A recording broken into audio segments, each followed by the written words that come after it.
Hi, everybody, and welcome to Building the Foundation for. I'm Oryx Cohen, and I'll be moderating. And I'm also the technical assistant center. What we do is support the development and promotion of crisis alternatives, and in particularly peer-run respites. And so before we get started, just wanted to give you a few updates in terms of where we're at. One of the things that we do is on our website, we have a directory of all of the peer-run respites as well as other crisis alternatives across the country. And we want to welcome the newest addition, which is Alyssum, the newest peer-run respite in Rochester, Vermont. They started up in November. And also we have great news that a new peer-run respite will be coming to Massachusetts in 2012. Which is fabulous news. The Department of Mental Health is supporting a peer-run respite here in Massachusetts. And we also hear that a new Soteria house will be opening in the spring in Vermont. So there'll be alternatives for folks. And I know that I wish that I had an alternative when I was going through what I went through. So this is great news. Another thing that we do with the NEC is we provide resources for people who would like to start a new crisis alternative or a new peer-run respite to try to connect more experienced folks with the newer folks. And we have all kinds of information, resources, and articles to help people along on our website, www.power2u.org. And this includes a lot of videos for people who are visual learners. And we have a new compilation video on peer-run respite that includes Voices of the Heart, Rose House, Kia House, and the respite in Georgia. So you can check that out on our resource section, as well as a new video of Second Story peer-run respite. And another major thing that we do is these webinars, and this is the second webinar in our peer-run respite webinar series. And I'm very pleased to welcome Rigel Flaherty from the Second Story Peer-run Respite to start us out. Good morning, Oryx. Thank you for having me. It's such a pleasure and an honor to get to be a part of this larger community of respites around the country, and I'm so excited that there are more coming up, and I look forward to finding out more about them. So I'm the program manager, as Oryx said, of Second Story Peer-run Respite in Santa Cruz, California, and we opened last May and have been receiving guests since then, and we have the capacity to have 6 guests at a time, and I'm going to talk a little bit about how we made the decision to be located where we are and what we do to create connections within our community. So before we found a to be part of another organization that already had a day program and kind of drop-in folks coming, or were we going to be a separate entity where it was just kind of that quiet, peaceful, healing space for people to stay and kind of get out of the fray. Ultimately, we ended up deciding to make it a separate space, although connected to the other peer-run program in Santa Cruz, where people can drop in during the day and go to different kinds of classes and get some social time together.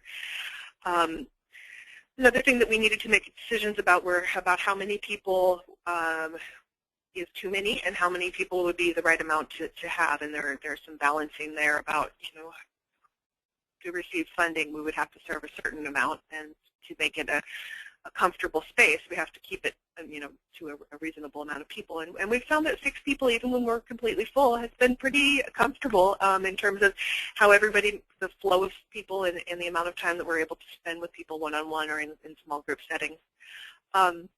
So for funding, that's always a huge, important part, and probably the biggest thing in starting to think of one of these places. So what we had to do and what we had to think about and what other people would need to think about is where is your funding coming from? Is it going to be from your county, from your state, federal funding, private funding? Is it a combination of things? And we're now starting to kind of think about into the future of sustainability and whether we're going to be able to do some state Medi-Cal billing to, or Medicaid billing to, keep us liquid. We also wanted to get some support from our local politicians. So before we opened, we were at the Board of Supervisors meetings in the county and talking to those folks and trying to get their support for our project. Next slide, please. So this slide has a picture of our county from the air, which I love our county so much. It's been my home for my entire life, and all of the good and the bad and the ugly and the rebirth have come for me in this county for the most part. So this is from the north looking south, and you can see the city, and then further south is another city, and so we have two cities in our county that represent the most population. We have about 250,000 people in our county. And then there's some mountains that kind of keep us from other counties. So we're a little bit isolated in that sense, and we've had to make some pretty big efforts to make connections with other counties, which is important, and we have been doing that. We're currently building relationships with two of the counties in San Mateo and Santa Clara County. So that's been good stuff. So when we were trying to decide where to locate the respite house, we had to make a decision about whether we wanted to be in the northern part of the county in Santa Cruz or in the southern part of the county in Watsonville. And it seemed that most of the folks that we would be serving do live in the northern part of our county. So we do serve people who are in the southern part, and we try to reach out to them and to be helpful around being able to get them some transportation to and from if they are living down there. So things that we were looking at when we decided to find this, when we tried to find this house, was to really think about who the people that we would be serving are. And in our particular model, in our particular program, we are only serving people who are Santa Cruz County clients of mental health, which means that people who have been determined to have severe and persistent mental health issues. That's not my language. That's the language that is, given to us to work with, and many of us fall into that very, very broad category. And like some of us are eligible to stay at the respite currently. Some of us would have been eligible in the past. And anyway, so continuing to think about what the people that might be coming would need and want from your space, and to bring as many people to the table as possible. Other people who have had lived mental health experience, providers, neighbors, and the larger community. We also had to explore how to get the word out, about us once we did find a space, and we went to many different kinds of programs through our mental health system and also out in the community at large to let them know that we existed. We did a lot of outreach. And we eventually found a house in the Mid-County area, and so that was the first house that we found. Next slide, please. What we found when we were looking at houses was that we had to rent. We had a federal grant, so we weren't able to buy a property, so we had to rent from a landlord. And what we found out was, aside from the stigma and the unknowing about what our program might be like, there were other concerns that landlords had in terms of excessive wear and tear because of the amount of people that would be staying in a house at one time. When you think about a 4-bedroom house and having, possibly 8 people staying in it, that's pretty high wear and tear. So there were concerns about that. Parking has been an issue ongoing, not a big issue for us. We've been really careful to be good neighbors to our neighbors in the places we've been, and to use our own driveway at the as much as possible. Finding ADA-equipped housing has been incredibly challenging. The current house that we have, someone who was challenged could stay with us, but it would be very difficult for them to reach the the shared living areas of the house. So that's been a challenge, and we look forward to, at some point in time, finding a house that we could be more inclusive around. We found out that there were zoning requirements for our city, so we suggest that other people look into that as well so that you stay on the right side of the law. And it was a little confusing about whether this is a business or a residence, and it's kind of neither and both. So we just had to really explain ourselves to people and to try to let them understand that this is a place that's staffed 24 hours a day, but yet really nobody lives here all the time. So it was an interesting exploration. Next slide, please. We did need to make some choices around rural versus urban. Our county has both, and in making that choice, we had some things to think about. Country living, there were many people who really liked the idea of us being out in the country where it would be quiet and we could have garden space. Houses are bigger out there. Some of the drawbacks of country living are that the transportation is limited in terms of the bus does not go everywhere and not very often. So there will be more driving and organizing for the staff at the house, and for people who are coming to the house, it would be a lot more time in the car. So we eventually ended up trying to find something in the city which is convenient to services, and more people can access the house and be a part of the larger community. The house that we're at currently, people can walk to services at the county. From here, we're just a few blocks from primary care physicians and mental health and even food stamps and other types of social service needs. And people can drop by for support easier. Next slide, please. So I have this slide up that kind of talks about our community connections and how we've created community within our larger area.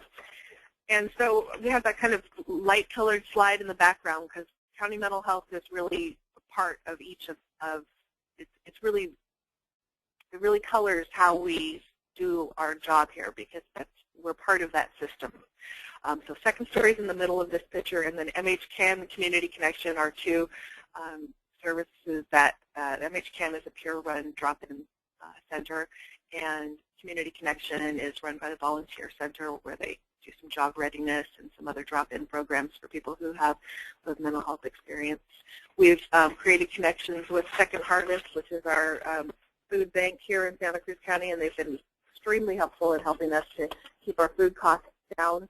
We had a farm share last summer, which was really fun to get to find new vegetables and work with them in ways that we hadn't thought about. It really kind of stretches the ideas about what's edible and what people can do to keep themselves healthy and have fun with food. We have a state park pass, and we have, I think, 7 state parks in our county, or somewhere in there. Don't quote me on that amount, but we've been able to take people out to some really beautiful spaces and go for walks and see sunsets and just some really nice stuff. We've taken people to health fairs in our county, and we have some passes from the gym that people have been able to use. And we're really trying to help people to live healthier lives, because that, all around healthiness is what can make someone's life so much better.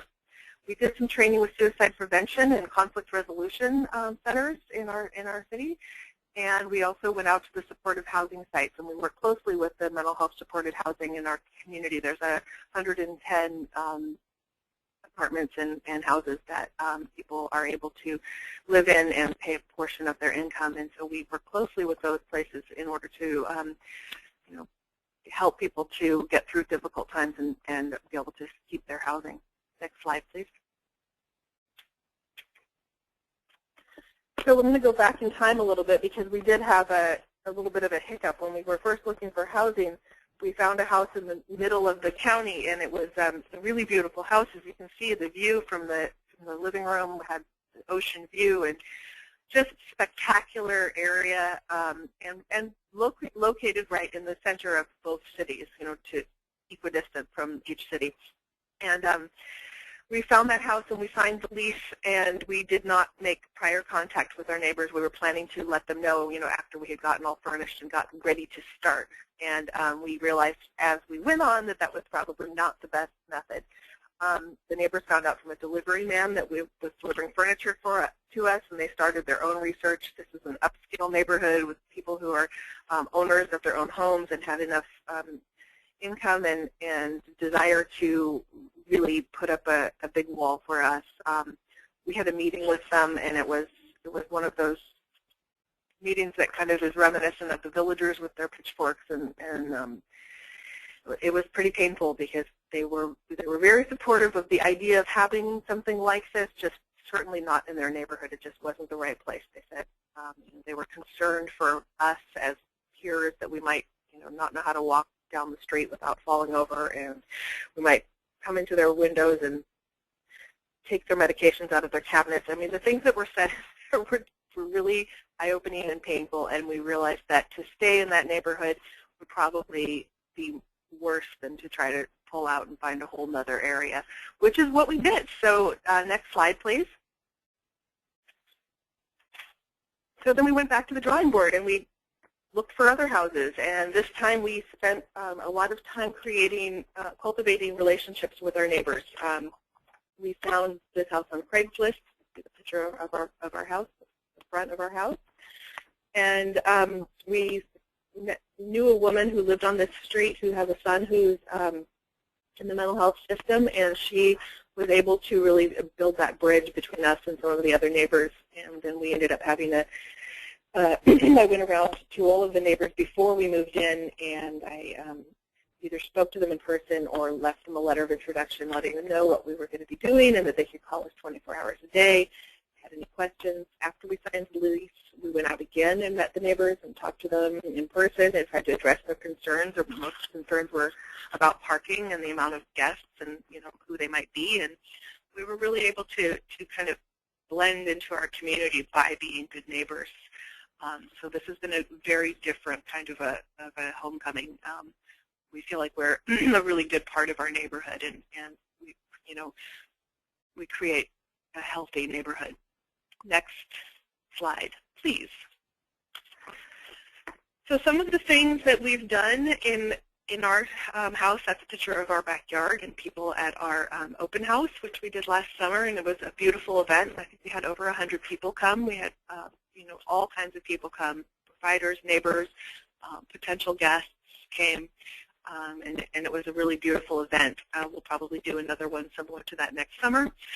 And we also had a stepping stone event. You saw the stepping stone on the prior slide that had hope on it, and we had previous guests and current guests all together, and we did this project, and staff came as volunteers, and we all broke plates and put plates together and made designs on the stepping stones, and the stepping stones now are inserted in our backyard, taking us out to the smoking section so that the mud doesn't get all over the house when you go out to the smoking section. And so that was a really beautiful community event. We're going to be doing a quilting project that's in conjunction with MHCAN, the Mental Health Client Action Network, which is also a peer-run entity in Santa Cruz.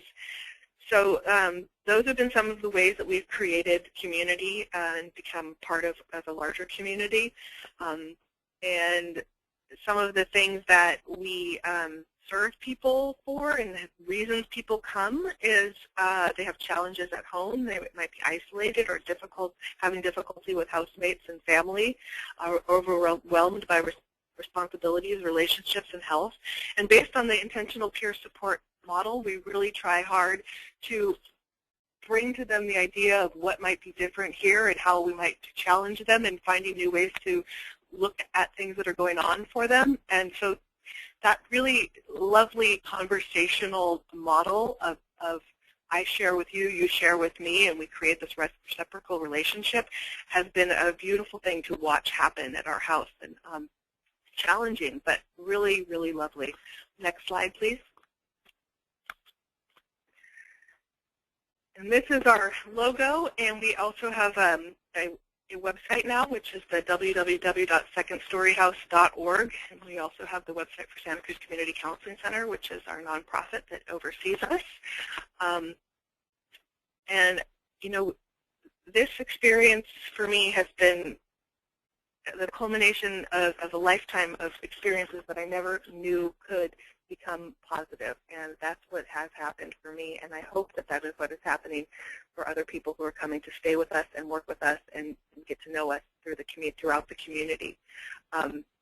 We've just had this fabulous opportunity to challenge ourselves and each other, to provide a place for supporting each other to live the lives that we want. It's a natural result of our project. And the feedback from previous guests and community members has been overwhelmingly positive, and we look forward to being able to show positive results from the study that is being done on our house. Thank you so much for having me on this. Appreciate it. All right, thank you, Rigel. Can we get the next slide, please? So pleased to introduce our next speaker, Alan Green, who is the Executive Director of the Mental Health Association of Nebraska and Director of the Kia House. So welcome, Alan. House is busy, and it's been very well received. Next slide, please. Just wanted to kind of touch, one of the things that has come about as a result of the program here is that we've already expanded services. We've gotten local funding to try 2 new programs. This first one is a referral from the Lincoln Police Department, where the officers, if they come across somebody that doesn't need to go to the hospital but they feel could use the peer services, they then email our support workers who go out the next day and make contact. As far as I know, this is really one of the only programs like this in the country. But so far we've had, I just lost the screen. We've had 61 referrals from 41 different police officers, which is, it's really, really encouraging to see the response from the police department itself. There have been 69 attempts to contact folks, and we're running at about 66% successful contact and then referring people on to other services. Next slide, please. The other program that we have up and running now is we have peers actually working in the Bryan LGH Hospital Psychiatric Department emergency room. And so we have peers there 7 days a week. They work with people from triage through discharge and help get people, help them navigate the system, help with conflict resolution. There's a big issue of trying to defuse, problems because people go to the hospital looking for help, but once they're at the hospital, they can't leave. It's kind of like the Roach Motel idea, and so they get a little agitated. The peers have been very good at helping to defuse those situations and help people get through the program. And then we're also helping to bridge folks back into the community. So again, those are just 2 expansions to this program that have already happened. Next slide, please. Now, that's what we came to talk about. This is a Kia House. Next slide. The Kia House is a 4-bedroom house. We wanted, like Rigel was saying, that you want to think about where you want your place to be. We picked a neighborhood. We wanted a neighborhood setting of a comfortable type house with a big backyard. This house has 4 bedrooms, 4 single bedrooms. And so the process, next slide, the process that we went through was first trying to, we had to sell the idea. We had to sell it to funders, neighborhoods. We had to sell it to the city. And so the best advice that we found was to be prepared, know what you want, anticipate questions that you will be asked, and be open and honest. These are good programs. They benefit the entire community, and they can stand the light of day. Next slide, please. So first we had to secure the dollars. That's kind of you have to have the money first.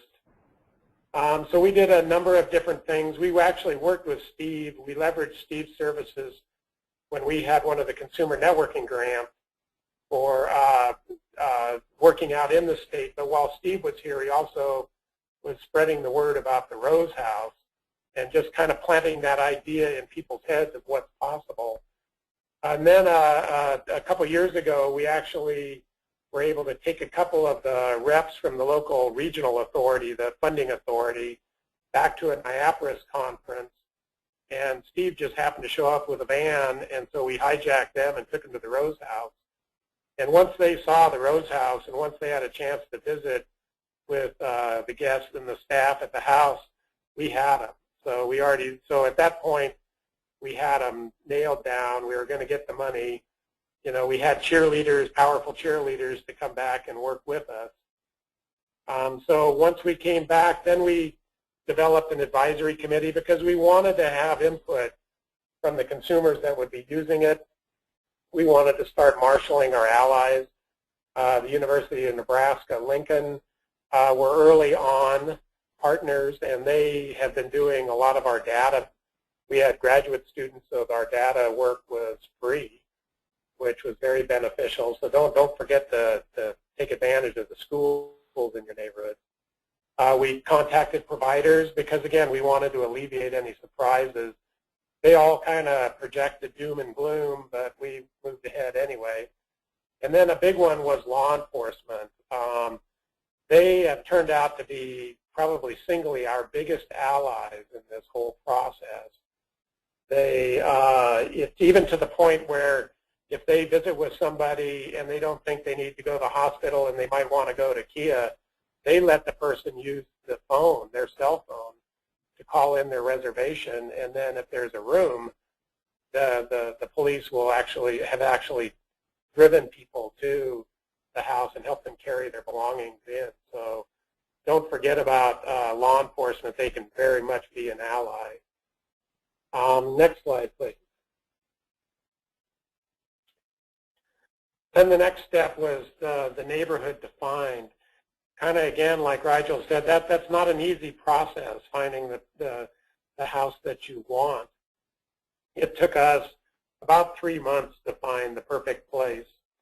Once we found it, though, the NIMBY issue was huge.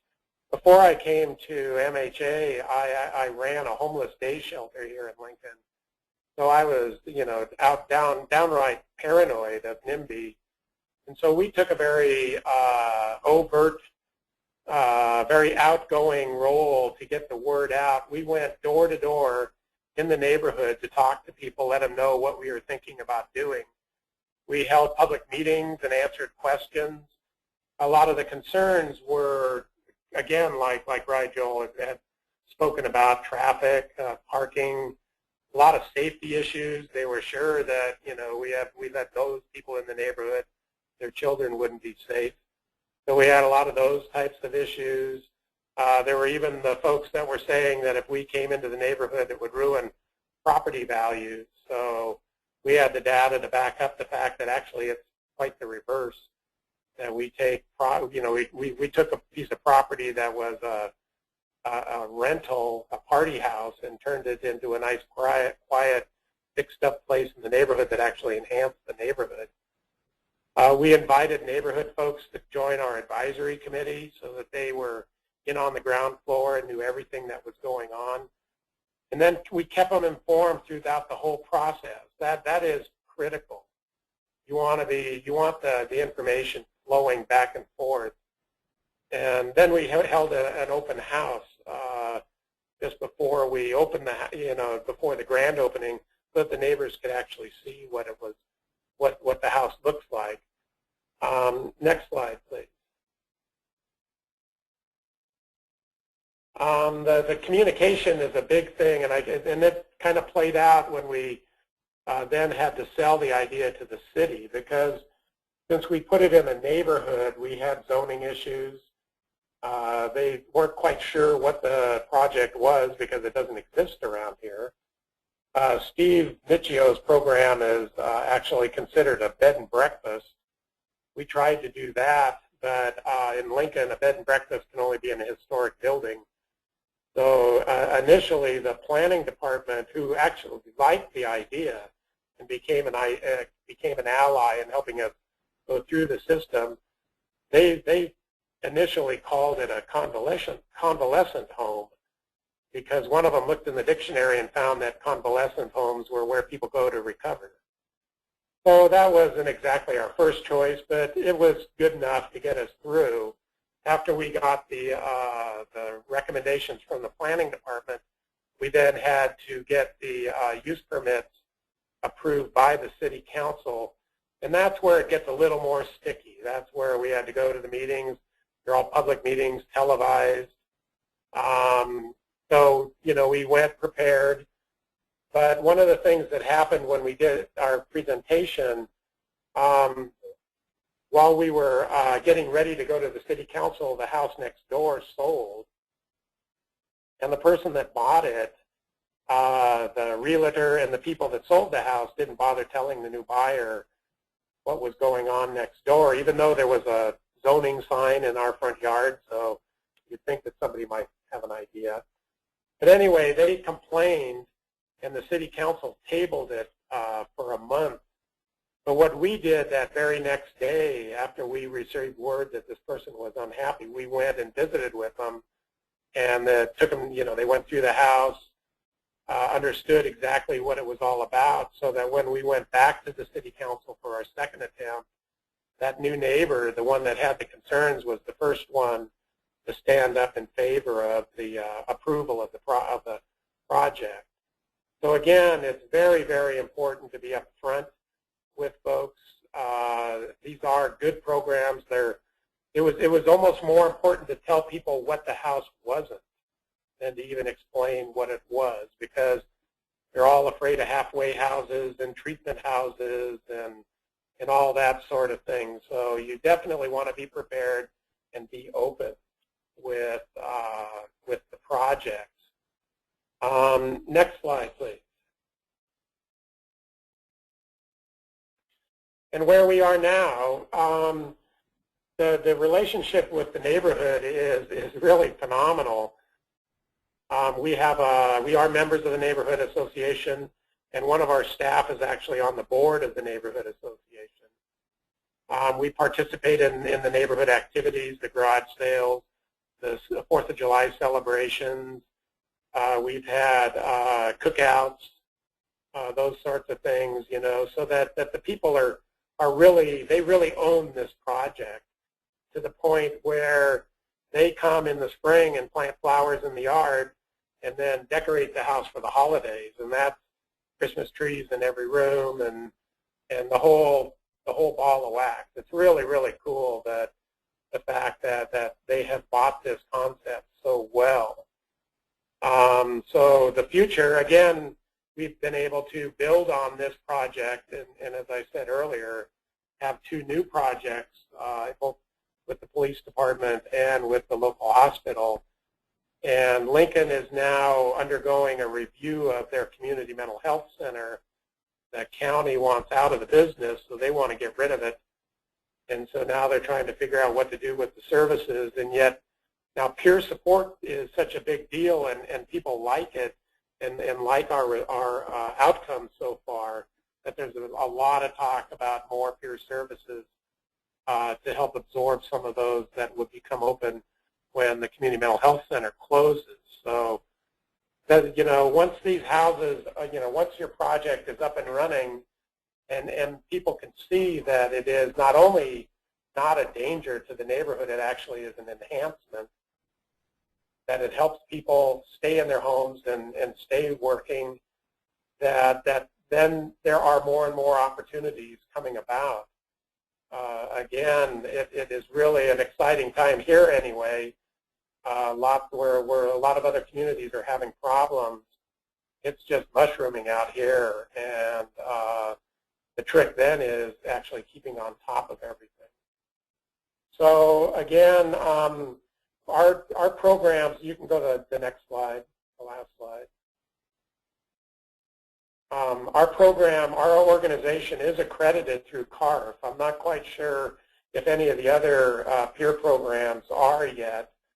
Right now, our supported employment program has the accreditation, but we're going to be going through our next accreditation this spring. Our 3 years are up. And so this spring we go through it again. And this year we're going to include our diversion services.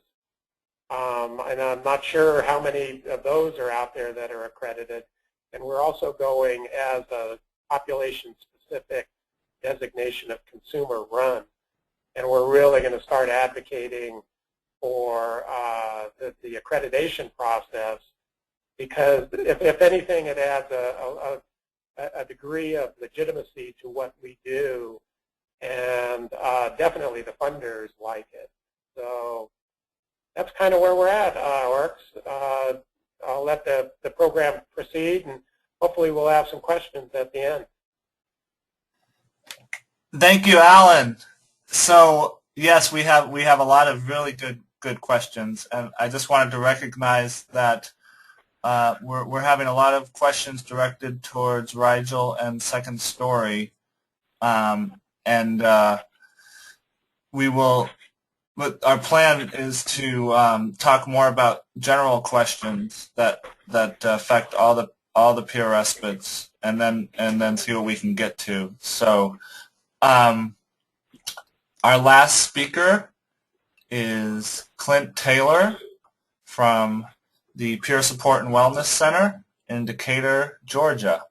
And Georgia was one of the first, if not the first, peer respite that started here in the U.S. Definitely one of the first. So, and they have again, you'll hear about their experience with creating connections with the community as they face some challenges opening up. So, without further ado, here's Clint Taylor.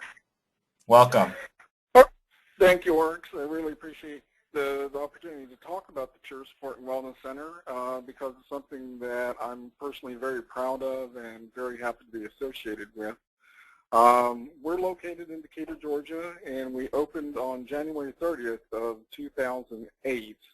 So we were the only center of our kind in the entire Southeast at that time. There were a few other respite centers up and running in the country at that time. So, but if I could get the next slide, please. I saw a few questions flash by about funding issues. We are a project of the Georgia Mental Health Consumer Network, which has been a leading advocacy program for people with mental health diagnosis in the state of Georgia for the last 20 years. They have their fingers in many different pies, and we are just one of them. At our respite center, at the Wellness Center, we are very busy. We have a 24/7 warm line that we run here with an average of about 30 calls a day. We have daily wellness activities in addition to having 3 respite guests at any one time. And in the time that we've been open, we have had over, I think the latest number I saw was about 700 people have come to here in almost 4 years that we've been open. Next slide, please. Okay, the initial setup was there was a director of consumer affairs who, in a meeting, they had a bit of money left over, and she said she wanted to get access to it and wrote a business plan with the help of Sherry Jenkins Tucker, who's the executive director of the Georgia Mental Health Consumer Network, to get the plan in motion to get the Peer Support and Wellness Center set up. And it was approved. And basically, we looked, the director, Jamie Lynch, looked for places. We had a lot of similar concerns that the other speakers have talked about, especially, you know, we wanted it in a regular neighborhood, and looked around and finally found a house that is only 3 blocks away from a major train bus station here in Atlanta. So, and initially we were, we just kind of went under the radar of the neighborhood. We had a very slow start. We did a lot of presentations in the community to folks to let them know that we were here. But we anticipated the possibility of a very strong NIMBY reaction. So what eventually set it off was when people from personal care homes and other providers started sending people here in Medicaid vans, and they would just dump people at the top of our driveway, and there would be maybe 40 people in our house at a given moment, and at that time the neighbors really started having a problem because the vans would be very noisy, and sometimes people would wander into neighbors' yards, and there became a very vocal but not a really large number of people who took great offense to our being here in the community. One of the things that we've had to do is before we even opened the place, so that Jamie Lynch, the director, and Sherry Jenkins Tucker did a tour of several respite centers up north. One is the Stepping Stone, and then the other is the Learning and Recovery Center that they looked at to get an idea of how to model what we might want to do down here. One thing in terms of with the vans that kept coming is that we've had an ongoing struggle with is educating people about how we are a self-directed program, and that people need to come here at their own volition rather than simply being brought here. You know, we've had people say that they've just been brought here kind of against their will. I don't know what the situation is like in other areas, but in this area, in a lot of personal care homes, they require their residents to be out of the home, use the word loosely, between the hours of like 9 and 3 every day, Monday through Friday. And so they have to go somewhere, and so they often wind up being taken to places they don't have any particular interest in. And again, we spend a lot of time talking to people about, we really want to see people, and we'd love to be able to support them, but they have to be here because they want to be here, not because someone else just wants them out of their house. Next slide, please. Okay, the reactions from the neighbors. We did our best to start having good neighbor relations, but things really started to barrel roll when the executive director, Sherry Jenkins Tucker of the Georgia Mental Consumer Network, they had the local neighborhood association had an open meeting scheduled, and she showed up, and one of the members of the board barred her from entering the meeting, even though it was an advertised open meeting, and threatened to call the police if she were to try to enter into the building. So obviously there was a tremendous amount of hostility from some people. There was a neighborhood blog that started that had some very just, you can't say anything less than just extreme prejudice and ignorance. They use phrases like, I think Alan mentioned, those people. Other phrases that came to mind were those crazy sexual perverted pedophiles down there, and so they tried to sue us, and mostly what they tried to argue over was the zoning issue. And when we went to the zoning board, they really didn't have an existing category that really described what we are, like Rysel was mentioning. So we got in under the personal care home, of all things. And then, again, when they tried to bar us from the association, one of the people there at the association was so offended that he immediately decided that he was going to try to do what he could to help us. And he was a lawyer, and so he volunteered a lot of his work to help us fight the legal action with the zoning board. And other allies we had was the Atlanta Legal Aid Society, and there were a number of neighbors who were very happy to see us here. And So we eventually, because we had done everything we were supposed to have done and had been approved as we were supposed to have been approved through the process, there wasn't anything they could do, and the zoning board said essentially that we have a right to be here just like everybody else. And at that point, the legal action stops, and we've just kind of continued to exist as we've gone from there. Next slide, please. Okay, what has happened over the years is that people who were initially extremely opposed to our being here have sort of come around when they haven't seen the terrible things happen that they anticipated happening. Oddly enough, one of the people who were most opposed to us was a former psychotherapist, so I don't know what that says about her.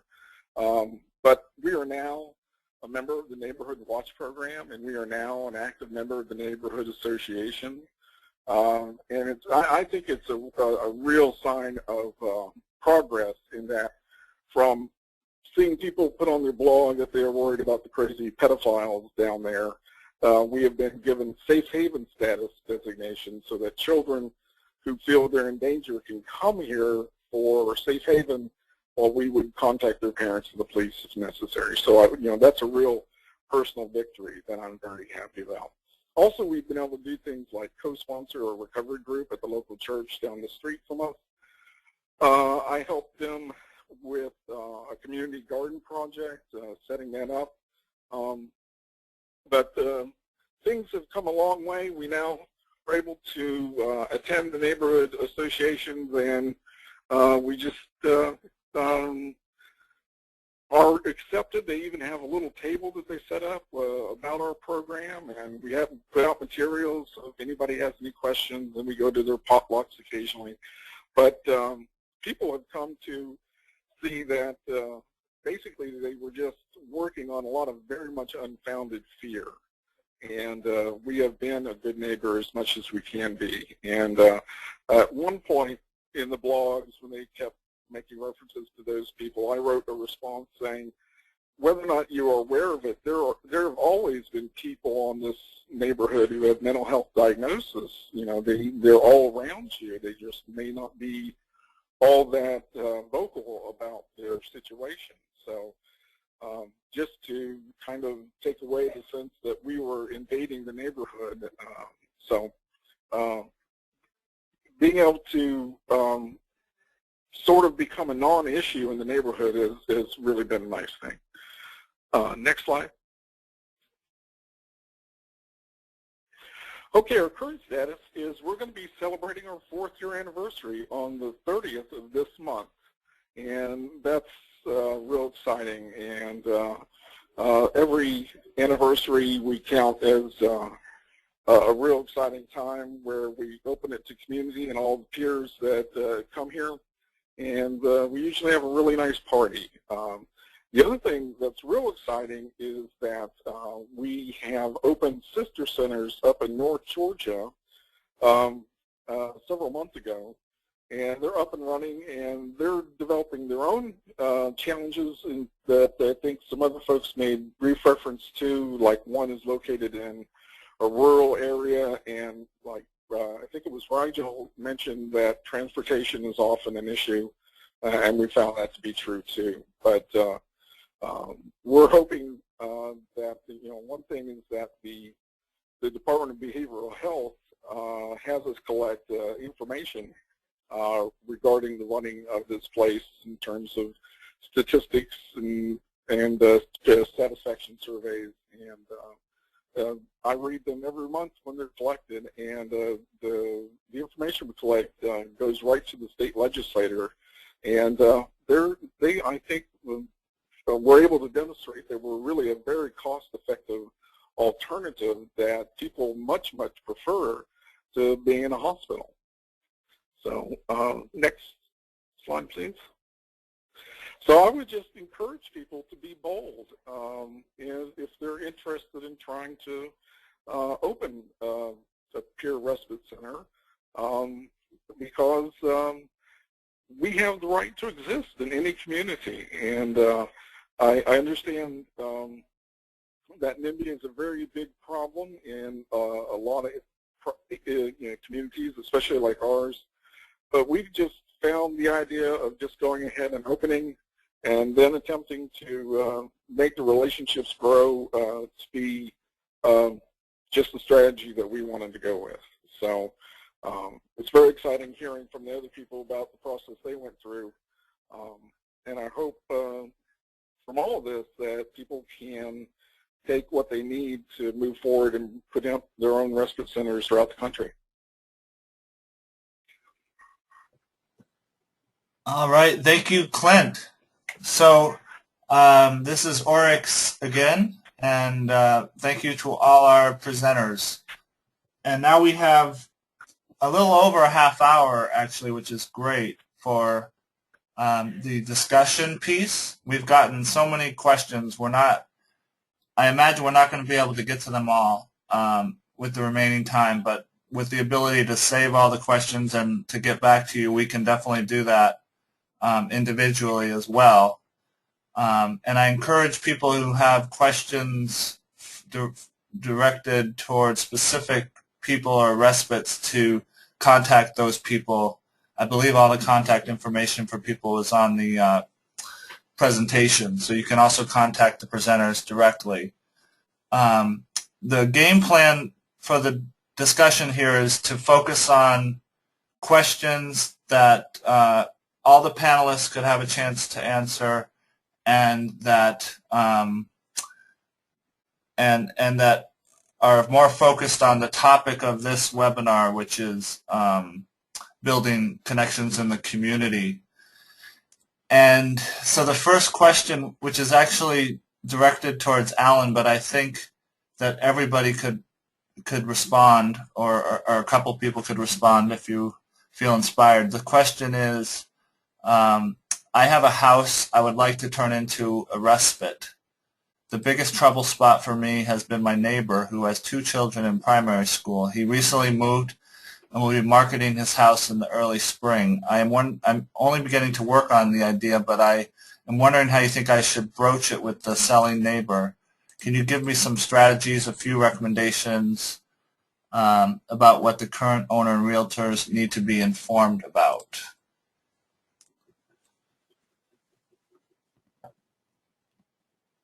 So, Alan, do you want to respond, or it could be some of the other presenters as well?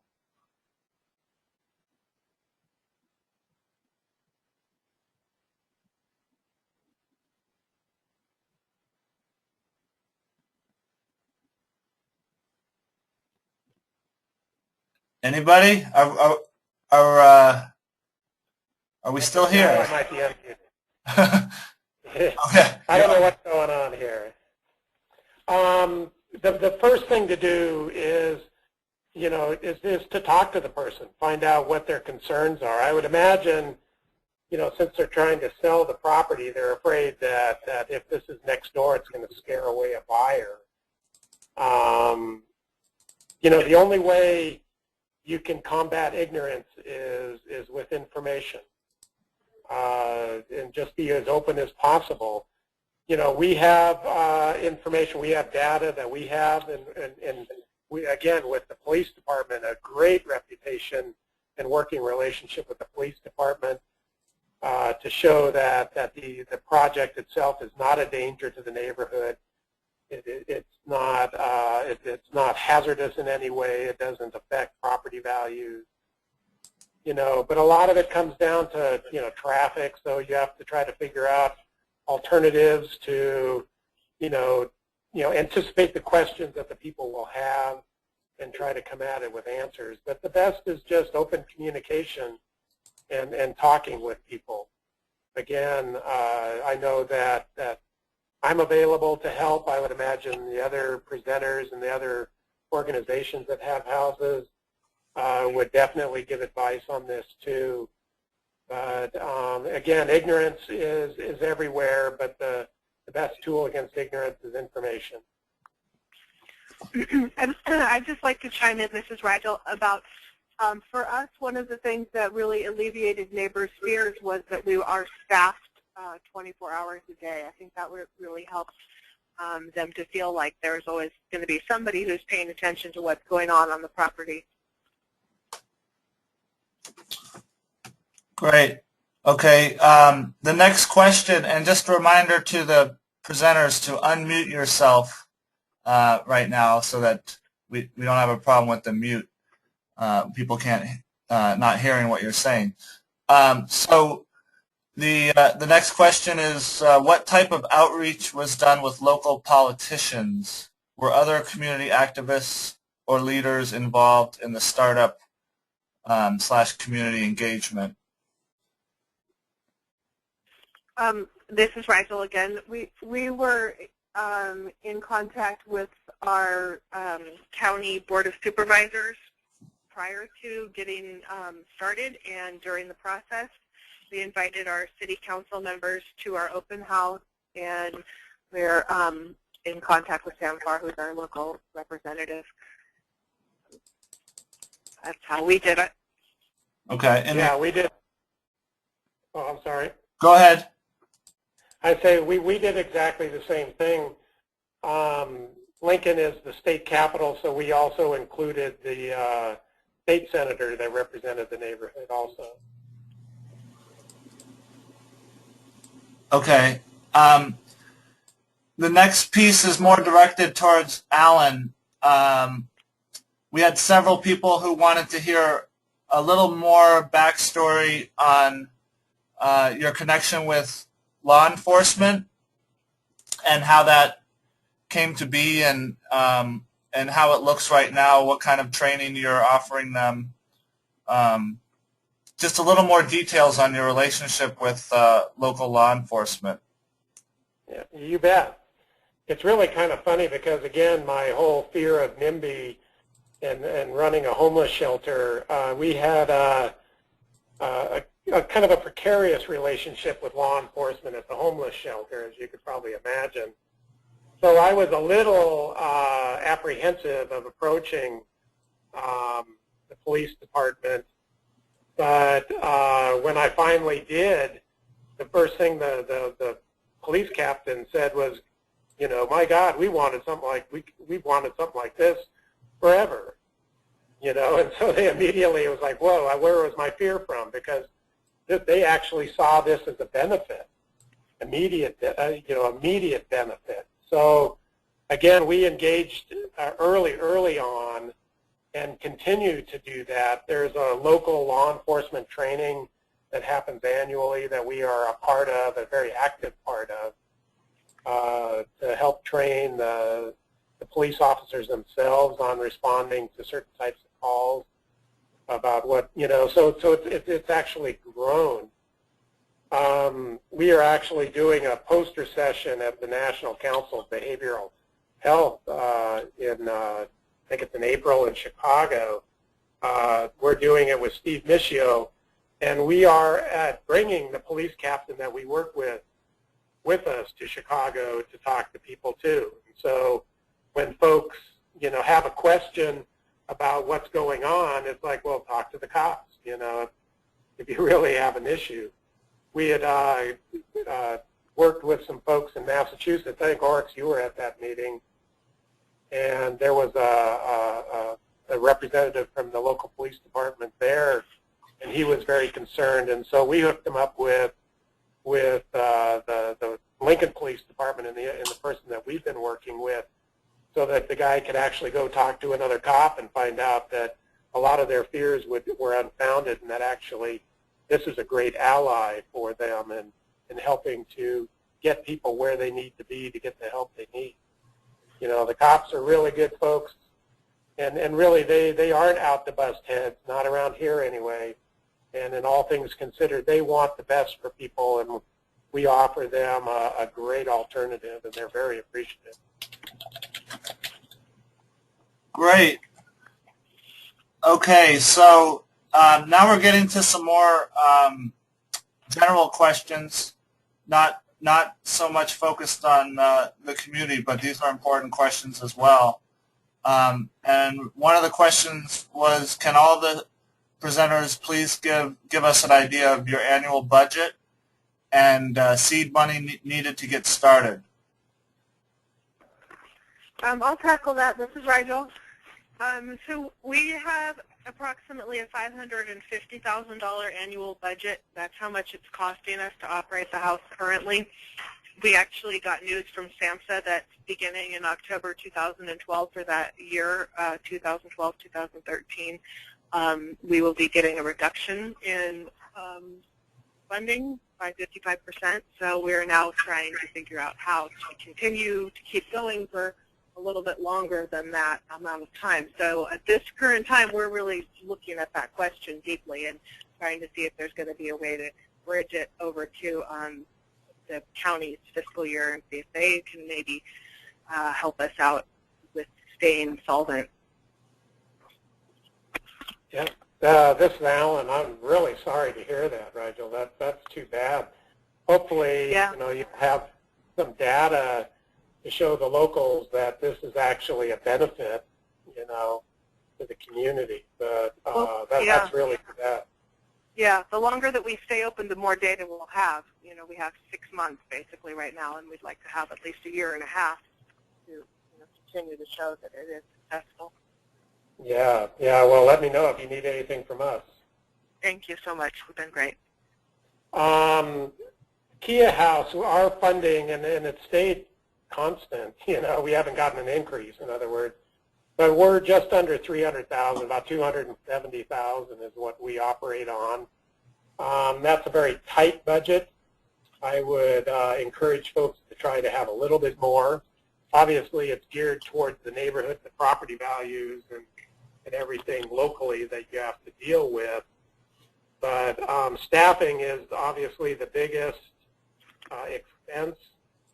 And, just to have staff on hand 24/7, you're going to need 6 FTEs, and that's if nobody goes on vacation. So you can kind of figure how much money you're going to need, and it's not small, and don't undercut it, because the program will work, will show benefit, and people will get on board eventually. Hello, this is Clint Taylor. Our annual budget is around $350,000 to operate just one of the centers. Our other 2 sister centers, I think, operate under a slightly lesser budget.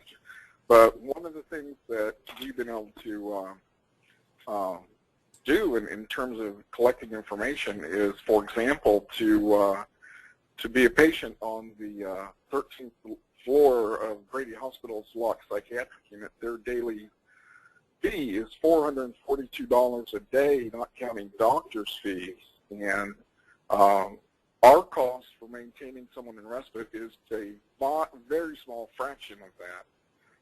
And so when it comes to funding, the legislators love to look at saving money.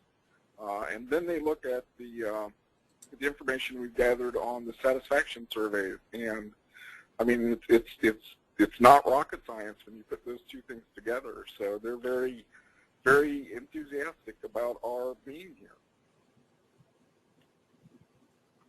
Okay, thank you, Clint, and everybody for responding. The next question could be directed towards everybody as well. What accreditation requirements are there, or licensing requirements do you have? Does it involve a lot of paperwork, and do you see this as interfering with peer/recovery values? Well, in Nebraska, it's by state statute that if an organization pulls more than $75,000 of behavioral health funding, they need to be nationally accredited. So that's why we tackled it with our supported employment program, and we are accredited through CARP. I am also a CARP surveyor now, and that's why we're tackling the diversion services on our next go-round. So that's some states require accreditation, others don't. As far as licensing for us, we don't do any clinical work. There's no counseling going on. There's no med management. So we don't have to have licensed staff. So that really wasn't an issue. We don't have a facility license per se. We have occupancy permits and then our zoning permit. But that's pretty much all we have to operate on. Ours is also similar to Alan. This is Rigel. We have a zoning permit for 6 to stay. We don't have a license. We're not dispensing meds or doing counseling. So we don't have a lot of paperwork that way. We do do some paperwork that's for the study itself, so that the county people can track how people do before and after their stays. So we do some paperwork around that. But yeah, that's us. Here in Atlanta, this is Clint. We don't have to do an awful lot of paperwork, again, for the similar reasons already cited. The state of Georgia, I don't know how many of you are aware of, just recently settled an agreement with the Department of Justice because the Department of Justice was going to sue the state of Georgia for the horrendous state of their mental health care. So some of our funding has now been funneled through the Department of Justice settlement, and we're now just doing a little bit more paperwork. One of the biggest things that we keep tabs in terms of any kind of real paperwork is for someone to come into our respite program, we have them to sit through what we call a proactive interview. That's part of the intentional peer support philosophy, and that's one of our major pieces of documentation that we have here, and that's about it. Okay, great. The rest of the questions are more specifically geared towards particular people or peer respite. Could you speak a little bit more, Rigel, to what it's like being funded by a provider or organization, and any challenges that's presented to you working there or the people staying there? Sure. Yeah. So what's different, I guess, is that although we try to be self-referral, like they were saying in Georgia, Clint was talking about the proactive interview based on sharing needs work, and IPS. We also use that here. We also have additional input from the county because they are involved in our population. They work with the county and their providers, and so sometimes there's support from those providers in having a person come here. And so it's a very collaborative process, and we're really trying to bring awareness by working within the system with the providers. And I think for the most part it's been really positive. There hasn't been anybody who's come who didn't want to be here, that if they wanted to come and their provider thought it was a good idea, then they would direct them here, and then at that point it's the person's individual desire to be here. Although we do work with some other step down facilities, so to speak, where the county's wanting to move people through their system, and if someone seems like it would be a good fit for them here, then we will sometimes take someone that's on their way home from a step-down facility. So we try to be really flexible and just open to all the people who are eligible to be here and give everybody the opportunity. That's it. Okay. There's a general question about keeping information about people who stay there on file, specifically things like a proactive interview, and wondering if that's kind of outside the peer-to-peer relationship and outside of what we want to think of as peer values. So do people want to respond on keeping files on people? Well, this is Alan in Nebraska.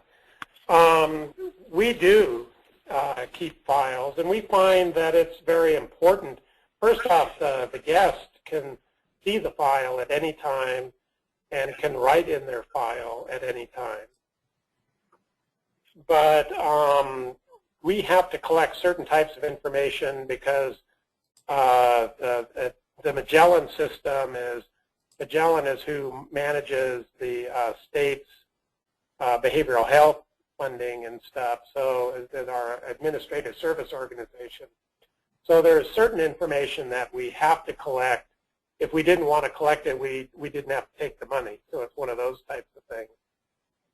We're very open with guests about the use of the information and how it is and isn't used. There's confidentiality and release forms that are done. It has never really been an issue. We try not to overburden the person with paperwork. They can stay up to 5 days, so we try to pace out how that is all done. But there's certain things that we have to collect, and it hasn't posed a problem that I've been made aware of. Yeah, and I would like to add just a few comments. Not all the peers who come to the center are interested in participating in the Respite program. So until recently, we have kept no data on those folks. Everything that we do have in terms of the proactive interview is written right with the peer there and using their words. Essentially, we look at the proactive interview as the beginning of a conversation that will hopefully continue when the person does feel the need to come into respite.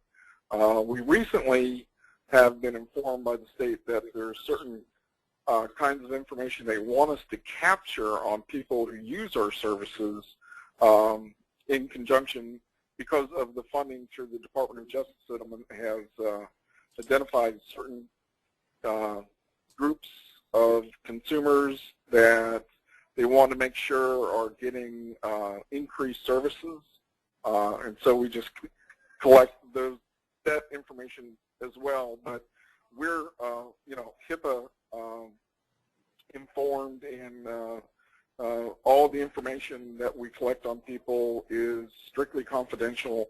In fact, one time a police officer came to the house looking for someone, and I told him I couldn't tell him if that person was here without, appropriate search warrant information.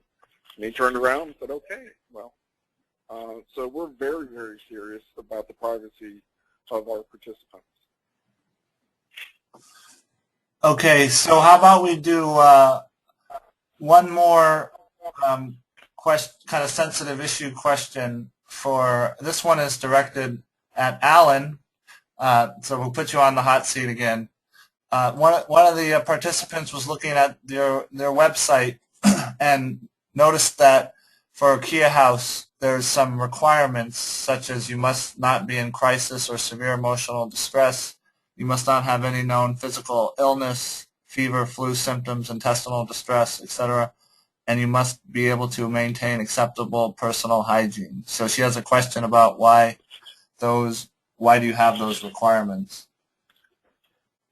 The foundation of our programs and our philosophy on recovery is the individual accepting responsibility for their life, for their situation, that if they accept choices and they want to make choices, they have to accept the consequences of those choices. And when you have a program that has unrelated people come, we have our 4 bedrooms, so we have 4 guests. If one person comes and they are not able to, say, take care of themselves, that then detracts from the other guests' experience at the house. In some eyes, maybe it does seem a little harsh, but we hold the individual responsible. So they not only have to be able to take care of themselves, they have to be ready and willing to prepare their own meals and clean up after themselves. We're not their parents. So we do a fairly hard line on this. And again, we want to make that distinction of what the program is and what the program isn't. You know, in a way, I guess it could be viewed that we cherry pick who stays at the house, but only in those requirements. You know, they cannot be homeless. You know, because we are not a shelter. So they need to have a place to go back to. They need to be able to take care of themselves. I keep coming back to that because there's health issues, there's safety issues, and then there are the concerns of the other guests that are staying at the house, and not to mention staff. So we don't believe that that's too much to ask, and honestly, the guests don't find it as a burden. Okay, thank you. Yeah. This is Clint again. One of the things, you know, I had mentioned that in our program that we're self-directed, and so in some ways we're similar to what Alan was talking about, in that a person has to be able to essentially take care of themselves, you know, in a group setting in which they're able to maintain, you know, respectful mutual relationships. But we, you know, if a person is in a crisis, I mean, that's one of the things we consider our mission is to be a respite, you know, a sanctuary, but with the provision that they're able to maintain, you know, respect for all the participants and the staff, and if they're unable to do that, that may not, you know, show that this may not be the place for them. And at that point, we would set up a contract with the person around a particular problematic behavior, and again, they would choose the words and any consequences about violating the contract, and we go from there. And again, we believe people should be held accountable and that they're able to be responsible for their own behaviors. Yeah, this is Alan again. Yeah. Just a quick follow-up. With the definition of crisis, I mean, we definitely realize that crisis is very subjective, that the level of crisis is, you know, determined by the individual themselves. Some people have a high threshold, others don't. What we have, and we have been talking about changing the wording on our brochures and our website about that term with crisis, but where we're going with it is crisis to the point where the person cannot take care of themselves, where the person does require a higher level of service that we are not prepared to do. Again, we have to be very, very mindful of what the house isn't, and stay within those bounds. Yes. We're running out of time, and this is unfortunate because this is such a rich discussion, I think an important one, and I'm taking notes on what would be good for future webinars. I'd like to really try to figure out this hand raise function and getting the some of the participants involved with the dialogue as well, because this is very much a dialogue, I think, rather than a a presentation, and I think it's really important. But to end on a positive note, does someone have a quick, real quick story of someone who recently went through the respite and did well? I got a really good story, Oryx. Okay. Okay, what happened is in our newly opened sister center in Cartersville, Georgia, there was a woman who came into respite. She had actually, she was in such distress that she had made the decision to kill herself and had even taken care of all her affairs and gotten them in order and had marked the day on her calendar that she planned on dying. And just sort of serendipitously, she heard about the house in Cartersville and decided, why not stop by there and just, see, check it out. And she came there, and because of the support she got there, she was able to come into respite, and she was able to work through those issues that had led her to, come to the conclusion that suicide was the only appropriate, response to the stressors in her life.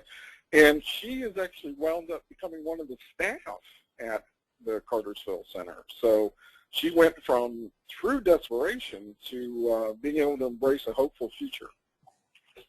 Well, that's awesome. And I know this is Oryx again, just to conclude the call. And I wish when I was going through stuff, over 10 years ago, that I had something like this. I at least had an alternative. And while there are bumps in the road and we have disagreements within our movement, this is really an exciting time, and it's a privilege to be able to try to connect some of the people who have been doing this for a while with some of the newer folks who I know were on today, and I want to thank everybody for being a part of this.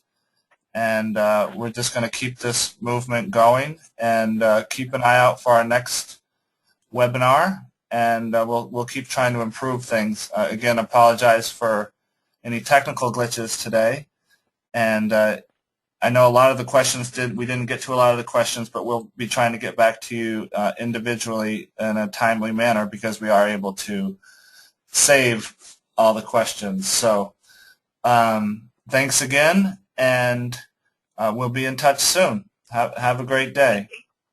Thank you so much. Thank you very much, It was a guys. pleasure. Thank you. It was a pleasure.